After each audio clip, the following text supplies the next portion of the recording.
kayon keenya no baay'ee dararalleessa. Baay'ee miidhamneerallee.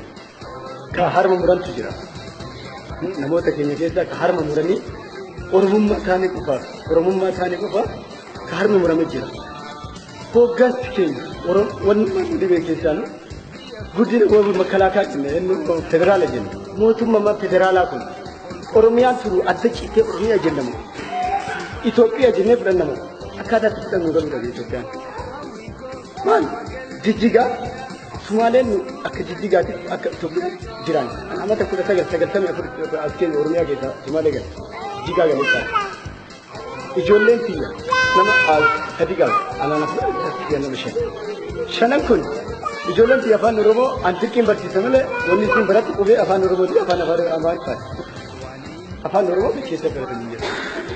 Ta'ee akka Itoophiyaatti waan qabu suutii ijoollee suutii deemu borna qaban jettee birree kee ergittee warra suutiitti qarshii shanii isaatti qarshii kudhanii isaatti asii buufatti. Nuuf biyyi keessa jiru Itoophiyaa jennee waan qabnu kopheen hin bitannu waa walitti qopheeffannee daa'imman keenya waan boru isiin itti jiraatu. Yoo irraa ta'e hin beeku, yoo irraa ta'e hin beeku jecha warra buufannee dachii akka bitannee wanti dhaqee irra ijaarannee yaala. Bitanne ijaaranne Itoophiyaa. Yoo har'as deebinee isin Itoophiyaa miti Oromiyaa. Jedhanii Itoophiyaa akka Itoophiyaatii miti Oromiyaa jedhanii keessa galanii yaatan qullaa makalaakaan akka xiyyiitii lafa qabee dhaabata ka liyyu poolisii Somaaliyaa dullaaf sadate ka ilkeen keessa yaa guddina Oromiyaa wallatti deeme asallaa deemeera tokko ka xiyyiitii makalaakaan dhoksuudha makalaakaan maal kasumaaleen kan liyyu poolisii dhiisaa. Sana kasi kalau kalah tu kita tu sini. Aku bakal baca ni macam ni. Masuk apa sahaja kerja mumal kan. Direct kaji diri dah kan. Dia agak sentuh ni, agak sentuh ni. Kau ada macam ni. Umatun ni kini. Mata Oromo jechum kopa.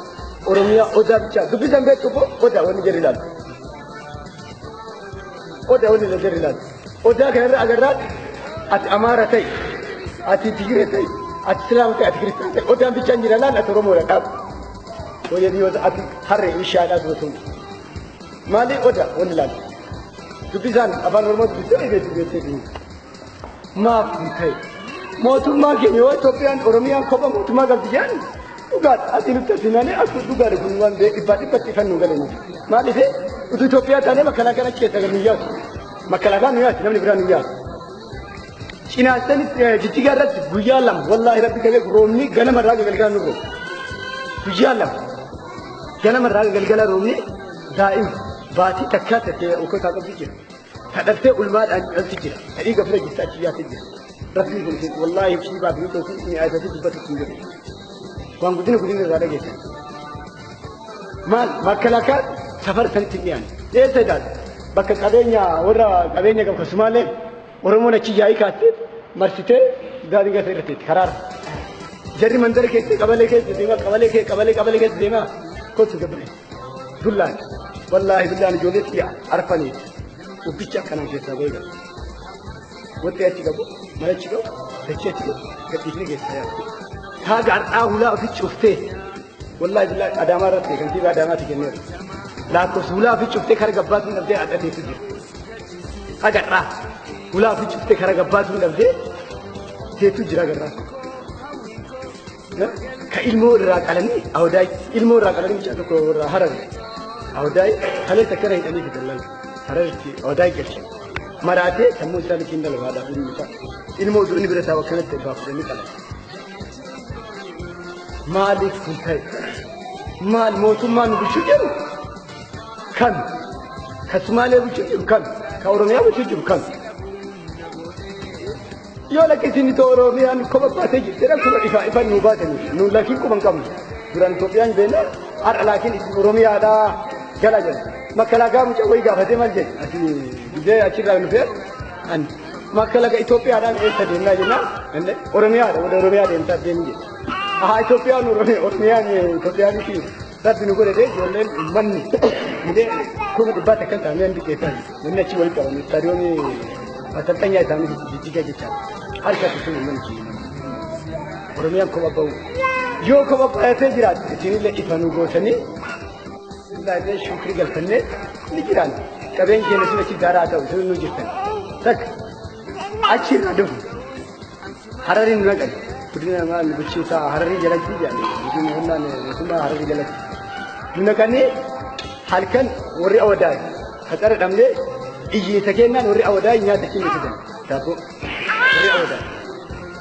hararin waan fidan warri awwadaa achin nu fidanii warra abbaa gadaa jedhan uffata illee nuuraa sochi nu fidanii daa shan itti dee erga daa takka nu fidanii daa shan daabboo takka kan fidanii warri awwadaa dhagaysanii irraa fidanii ni bulle bariisaa daa sadii nu fidanii uffata nu fidanii hararin jedhan haga warri awwadaa dhufu warri awwadaa oromiyaa awwadaa irraa dhufu hararri ofii kililii isaanii keessa jiru UN dirjii jedhanii fannoo diimaanatti fakkaate gibbiitti hin naqan achi keessa jiru haga isaan dhufanitti fatara argina ijoolleen daa'imman norka dhumte qullaa beelaan norka dhumte mee buskuutuma bitee nagan dhiisaa jennee makalaakaan zuuriyaa rariisan ni mara mee bitee nagan dhiisannaan wallaahi rasaasa nama sagal dhageessan nama sagal fitte makalaakaan kajijiga bitee namni keenya goorraa hin dubbate ka gidee dhaqaan dubartii dhiiraan guyyaa sanatti keessa isin dubbate hararitti makalaakaan nama sagal fitte nama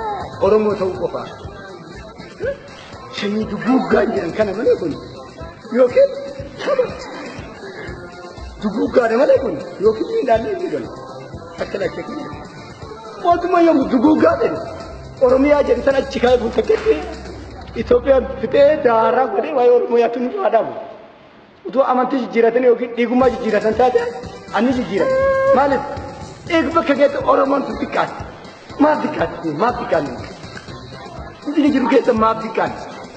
Biyyoonni kun nagaan ta'a. Biyyoonni nabbiin nagaan ta'e numaan miskiin maaf nagaadha. Bulchiinsa keessa keenya kanatti tattabbinna qabamu nuti xiqqeenyummaa kan maalu hoggannuma numaan keenyummaa qabatamu Oromiyaa jennee nu keessa biraan kun Oromoo nu hogganu jirta Oromiyaa jettee Oromiyaatti naannootti harriin xiqqoo biyyi boodii uffata ofiitti jaattee keenya keessaa makalaakaan nama sagalee jennaan laal biitti takka takka dhabamtu mucaan Oromiyaa haliilee wanna zoorsisan yoo matan nama sadii afuriin qabanii achi dabarsan yoo san irraa gadii kan ijoollee Oromiyaa maali hoogganichi dhayinaa jedhee lafti san dabartee irraa hiikanii harariitti naqan maaf harariin sila akka sabatti keessa ofii sila akka keenyaatti namni xiqqaanu kabajaa argachuu jira. Nu namni akkana keenya kun wandummaa kabajaa qabsiisee kun maal? Sumaaleen ani kun dalagatti itti awwadaa keessa. Awwadaa kamaani na awwadaa bakka dhiirti jirtu naannoo dhiirti jirtu dalagatti jirtu adaamaa keessa dalagatti jirtu arguu jira. As keessa jiraachuu ni mala. Ana dhufee haadhaan ta'uu malee maa biyyoota as saba keessa dalagatti biyyoota abbaa keessa Sumaaleen kun agarraa dalagatti jirti. Maal xiqqeenyummaan nu qaamni hagana mulu wanni nu xiqqeesse sabni keenya xiqqaate nu qullaa gandi waan dalaganne keessaa biyya Itoophiyaa jedhamsa biyya mootummaan tokko nu gochuun qullaa keessa gayyaanee gallu rakkinnummaan keenya kun maal yoo nuti waa balleessi jechuun nu quban qabnu ni gabaabsanii dhiifamu wajjin nu quban qabnu waan asirraa raawwatan wanni wadhaban daarii irratti nu waa irra wadhabame kan Dari kan yo umman Oromia oduu ni dhageenya laakiin ummanni Oromiyaa injifate jedhan makalaakaan fayyadamuun jidduu seenee yoo isaan achi nama mi'eessora nama saddeeti ajjeesan ni cadhisani gaafa Oromiyaan yoo achi dhufti seentee dhoof jidduu seenee maal yoo duguuggaa barbaadan adii guutuu akkatti gaggeessanii naan maal bakka jiran cinaasaa irratti dorgommii meeqa dhiyaate. Hidhataa makalaakaa akka hidhatee boombi dadhabee biyyuu Oromiyaan qabnu ajjeeftee achi kufutee biraan deemu maaf dalagan. Cinaasaa gaafa uummanni ijoolleen seenuu mana Sumaalee saamu itti seente makalaakaan hin dhoofite biyyuu poolisiin Oromiyaa kalees Hararitti maaf dhoofuu jara dhoofu. Tuskiin takka hin baane irratti Sumaalee irratti tuskiin takka hin baane nurra maa tuskiin baate. Akan gini matus kin bican bat. Itu lena guda, lera ni lera ya.